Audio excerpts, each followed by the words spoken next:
tõin ühe tegelase siia suvitama. Ja nüüd, kus ähvardatakse öökülmaga, ma arvan, et on aeg veidi soojemasse kohta kolida. Ja vaatame, kuidas ümberistutamine mõjub. Panen poti põhja natuke adrusegu. Ei tea, kas talle see talvel võiks meeldida. No nii, istutan ümber ja näitan siis, kuidas välja tuli. Nii, selline sai.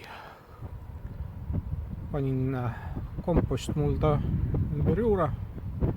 Vaatame, kuidas mõjub. Päris huvitav on.